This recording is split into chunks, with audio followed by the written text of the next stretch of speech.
Hai guys, ketemu lagi dengan Tante M di Celoteh Tante M.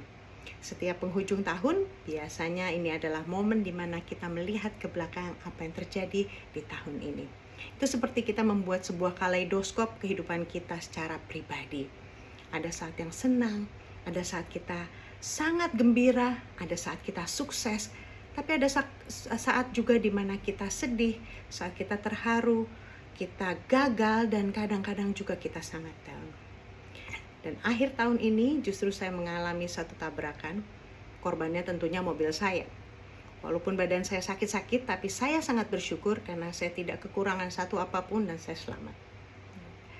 Tetapi pada saat tabrakan itu, saya tiba-tiba seperti dapat satu pause besar, di mana semua seperti berhenti, waktu seperti berhenti, dan semua berjalan dalam slow motion yang sangat slow.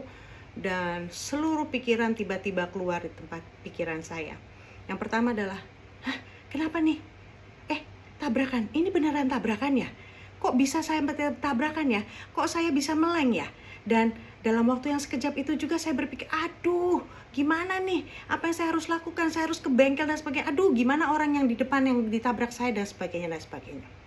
Dan terakhirnya saya berpikir juga, aduh untung saya nggak apa-apa ya. Puji Tuhan ya.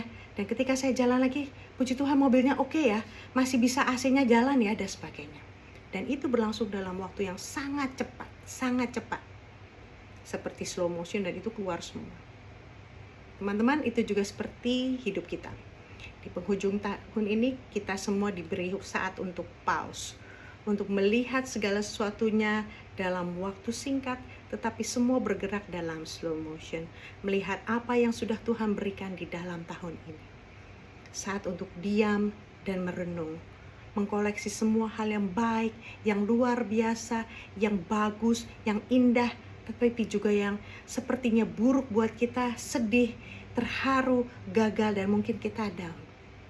Karena sebetulnya dari semua yang sudah terjadi di 2023 ini sebetulnya bercerita tentang satu hal. Di dalam kehidupan kita adalah cerita tentang kebaikan Tuhan atau goodness of God.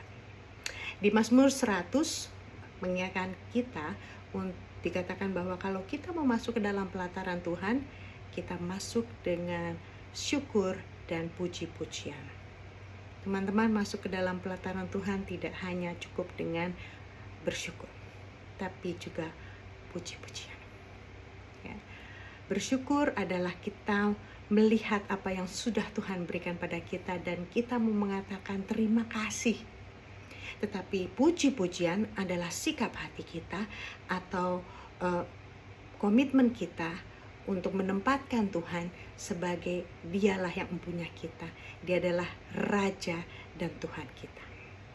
Ayo, di penghujung tahun ini saya mengajak teman-teman untuk bersyukur dan memuji Tuhan. Selamat melakukan pause dan kembali di tahun 2023. Selamat menyambut tahun 2024. Selamat bersyukur dan memuji Tuhan. Sampai kita ketemu di Celoteh Tante M lain.